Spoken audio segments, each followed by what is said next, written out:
ఈ చోరీ దొంగ ఓట్లు దొంగిలించటం అనే కార్యక్రమం మొదలెట్టాడు రాహుల్ గాంధీ.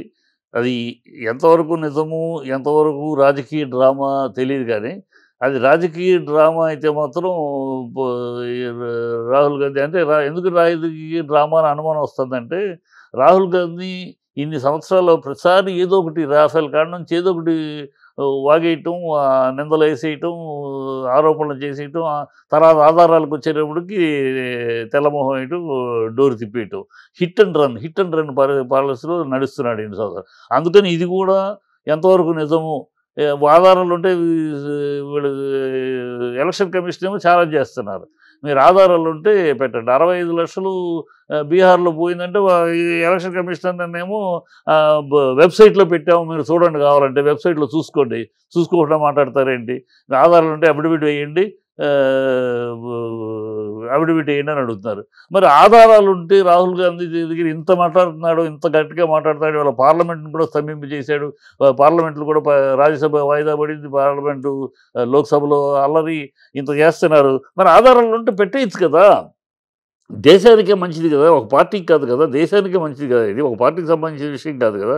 ఇలా ఓట్ల చోరీ జరిగితే ఇక ఎన్నికలేముంది, ప్రజాస్వామ్యం ఉంది, డెమోక్రసీ అనేది దానికి అర్థమే ఉంది. దౌర్భాగ్యం కదా! అది నిజంగా మరి నువ్వు నిజంగా నీ దగ్గర ఆధారాలుంటే, రాజకీయ ఆరోపణలు కాకుండా నిజమైన ఆధారాలుంటే పెట్టు, అఫిడవిట్ పెట్టు. ప్రపంచానికి తెలిసిపోద్ది. దేశానికి మంచిది. ఫర్దర్‌గా ఈ ముందు ముందు ముందు రోజుల్లో డెమోక్రసీ అనేది ఇంత ఖూనీ కాకుండా ఓ పద్ధతి ఏర్పడుద్ది. చెప్పాలి కదా! అది చెప్పడు. ఊరినే అల్లరి మాత్రం చేస్తా ఉంటాడు. ఈ కాంగ్రెస్‌లో ఉన్న దౌర్భాగ్యం అదే. అసలు వీళ్ళ ఓట్ల చోరీ అనేది కాంగ్రెస్ తోటే మొదలైందనుకోండి. ఆ కాంగ్రెస్ ఈ దొంగ ఓట్లేయటాలు, ఈ రిగ్గింగ్‌లు చేయటాలు కాంగ్రెస్ కల్చరే కదా! కాంగ్రెస్ ఆ కల్చర్‌లోనే కదా రాజకీయాలు చేసింది. కనుక వాళ్ళకిప్పుడు సోనియా గాంధీ ఎప్పుడూ ఆవిడ 82లోనో ఎప్పుడో 83లో అనుకుంటా ఆవిడ భారతీయ సంతతి ఇది తీసుకుంది. కానీ 80లోనే ఓటేసింది. ఎట్లా ఏసింది ఓటు? భారతీయ సిటిజన్ కాకముందే. పెళ్ళయింది అయినా కూడా పెళ్ళయిన చాలా సంవత్సరాలకు గానీ ఆవిడ తీసుకోలా. 1983లో ఆవిడ భారతీయ సంతతి ఇది తీసుకుంది, సిటిజన్‌షిప్ తీసుకుంది. మరి సిటిజన్ 83లో తీసుకుంటే 80లోనే ఓటు ఎట్లా ఏసింది? సో, ఈ చోరీ, దొంగ ఓట్లు, దొంగతనం అనేది కాంగ్రెస్ కల్చర్‌లోనే ఉంది. ఓకే. వాళ్ళు చేశారు గనక వీళ్ళు చేయాలని లేదు. వాళ్ళు చేశారు. అప్పుడు పట్టుకోలేకపోయారు. లేతే అప్పుడు ఇంత అవేర్‌నెస్ లేకపోవచ్చు. సోషల్ మీడియా లేకపోవచ్చు. అందువల్ల చేయలేదు. ఇప్పుడొచ్చింది. ఇది నిజమైతే చెప్పు. నిజమైతే గుండె మీద చెయ్యేసుకొని ధైర్యంగా చెప్పు. ఇదిగో ఇది ఆధారాలని. అన్నీ తప్పుడు ఆధారాలు, ఒకే ఇంట్లో 84 ఫ్యామిలీస్ ఉన్నాయంటాడు. అక్కడ అది ఎంక్వైరీ చేస్తే అది ఒట్టి డొల్ల మాట.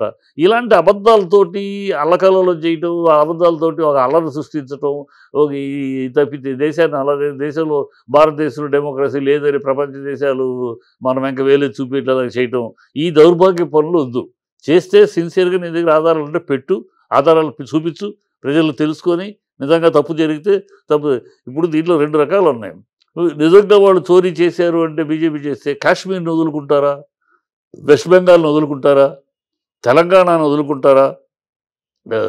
కర్ణాటకను వదులుకుంటారా? అక్కడ చేసేవారు కదా శుభ్రంగా. కర్ణాటకలో వాళ్ళు అధికారంలో ఉన్న పార్టీ పోయింది. ఎందుకు పోగొట్టుకుంటారు? అధికారంలో ఉన్న పార్టీని ఎందుకు పోగొట్టుకుంటారు ఈ చోరీ చేయగలిగితే? కాశ్మీర్ చాలా ముఖ్యమైనది బీజేపీకి. కాశ్మీర్ చాలా విలువైంది. కాశ్మీర్‌లో చేస్తారు కదా! ఎందుకు వదిలిపెడతారు కాశ్మీర్‌ని? బీహార్, బెంగాల్‌ని ఎందుకు వదిలిపెడతారు? మమతా బెనర్జీ నిరంతరం విషం కక్కుతూ అరాచకం చేస్తుంది కదా! బీజేపీ వాళ్ళని తరిమి తంతాంది కదా! మరి అదెందుకు వదిలిపెడతారు? సో, చేయదలిస్తే మరి అన్నీ చేయాలి కదా వాళ్ళు. ఈ కొన్ని ఈ మాత్రం ఎందుకు చేశారు? ఇయన్నీ కూడా క్వెషన్ మార్క్స్. సో, అందుకని ఇందులో ఎంతవరకు నిజం? నిజమైతే హ్యాట్స్ ఆఫ్. నిజం కాకుండా ఇలా డ్రామాలు చేయొద్దు. ఆ ఊరిని అన్‌రెస్ట్ క్రియేట్ చేయొద్దు. సమాజంలో ఒక లేనిపోని ఒక తుఫాను పుట్టించొద్దు. ఊరినే మీ కాలక్షేపం కోసం, మీ రాజకీయం కోసం అని ప్రజల్ని ప్రజాస్వామ్యాన్ని అభాస్పాలు చేయొద్దు అనేది రాలేదు. కాంగ్రెస్ దౌర్భాగ్య లక్షణం అదే. కాంగ్రెస్ దగ్గర దుర్మార్గం అదే. వాళ్ళు ఏది సవ్యంగా చేయరు. అన్నీ అంత రాజకీయ కోణంలోనూ హిట్ అండ్ రన్ నింద వేసేట తర్వాత కడుక్కునేవాడు వాడు కాల్చి గుడ్డ కాల్చి మొహం మీద వేసేయటమే. తర్వాత వాడి పని వాడి కర్మ వాడిది అన్నట్టుంటుంది. ఆధారాలు లేకుండా ఆరోపణలని చాలా దౌర్భాగ్యం. అది రాహుల్ గాంధీకి అలవాటు. కాంగ్రెస్‌కి వెనతో పుట్టిన విద్య అది. ఆరోపణలు చేయటం ఒక అబద్ధాన్ని 100 మాటలు చెప్పడం. ఆ తర్వాత అది నిజమేమో అని భ్రమ కల్పించడం. తద్వారా ఏదో లాజిక్ ఉంది. కానీ వాళ్ళు ఎన్ని చేసినా ఈ 10 ఏళ్లలో ఎన్ని రకాల డ్రామాలు ఆడినా ప్రజలు అప్రమత్తంగా ఉన్నారు. ప్రజలు వీళ్ళు కాంగ్రెస్ యొక్క దౌర్భాగ్యాలని బాగా గుర్తిస్తున్నారు. అందుకని ఇది కూడా నేను కరెక్ట్ కాదండి. కరెక్ట్ అయితే ఎందుకంటే కొన్ని లెక్కలున్నాయి. 12.5% ఆంధ్రాలో అది మాట్లాడాలిగా రాహుల్ గాంధీ మరి. 12.5% ఓట్లు లెక్కింపులో తేడా వచ్చినియి. ఎందుకొచ్చినియి? ఎలా వచ్చినియి? అది మాట్లాడాలిగా. ఆ విషయం మాట్లాడడే. ఆ విషయం ఎందుకు మాట్లాడడు? నిజాయితీ ఉంటే అయన్నీ మాట్లాడారు. నిజాయితీ ఉంటే దేశం మొత్తం మీద జరిగిన అన్ని విషయాలు మాట్లాడారు. నీకు కన్వీనియంట్‌గా నీకు అవసరమైనవి మాత్రం మాట్లాడుతూ మిగతాయి మాట్లాడకపోవడంలోనే అనుమానాలు వస్తున్నాయి. జరిగింది అనేది అనుమానాలున్నాయి. ఈ ఆంధ్రాలో ఈవీఎంలు 84 ఈవీఎంలు మిస్ అయినాయని ఈ 12% ఓట్లు 12.5% ఓట్లు తేడా కౌంటింగ్‌లో తేడా వచ్చినాయని, ఒక గ్రామంలో ఒక ఓటే పడిందని, ఇలా రకరకాల వచ్చినాయి వాస్తవాలు. ఈ వాస్తవాలన్నీ వాస్తవాలా లేకపోతే ఆరోపణలా అని తేల్చాలి. అన్నీ మాట్లాడాలి తను. అవి మాట్లాడడు. మళ్ళీ ఎందుకు మాట్లాడడు? చంద్రబాబు విషయంలో ఎందుకు మాట్లాడడు? మాట్లాడితే అన్నీ మాట్లాడాలి కదా! మళ్ళీ చంద్రబాబుతోటి అవసరం వస్తుందేమో. రేపు చంద్రబాబును మన వైపు తిప్పుకొని ప్రభుత్వాన్ని కూలదోసే అవకాశం వస్తుందేమో. ఇలాంటి కానీ అందుకని ఇక్కడ ఈ దౌర్భాగ్యపు రాజకీయ కోణం ఉండటం వల్లే అనుమానాలు వస్తున్నాయి. వీళ్ళు ఎంతవరకు ఇతను మాట్లాడుతుంది ఎంతవరకు నిజం? ఎంతవరకు వాస్తవం? ఈ ఆరోపణలేనా? దీంట్లో ఏమైనా నిజం ఉందా? అనేది ప్రజల్లో అనుమానం కలుగుతుంది. అది కనుక చాలా చేశారు కదా! వారం రోజులు టైం ఇచ్చారు ఎలక్షన్ కమిషన్ రాహుల్ గాంధీకి.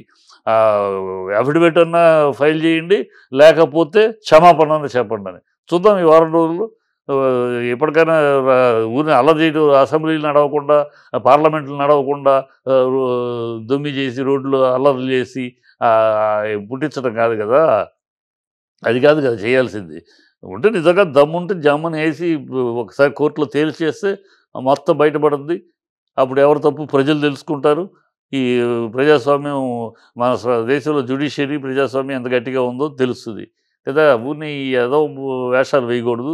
పార్లమెంట్‌లో సభ్యులు ఎవరి నష్టం? పార్లమెంట్‌లో ఆ పని జరగకపోతే ఎంత నష్టం? ప్రజాధనం వేస్ట్ కదా! ఈ వీళ్ళకి ఎంతసేపు రాజకీయ లబ్ధి తప్పితే మిగతా నిజాయితీ లేదు, నీతి లేదు, రీతి లేదు, ఒక నిబద్ధత లేదు. ఏదో వాగేయటం అనిపిస్తుంది. చూద్దాం. లెట్ అస్ వెయిట్ 1 వీక్ చూద్దాం కదా! వెయిట్ చేద్దాం.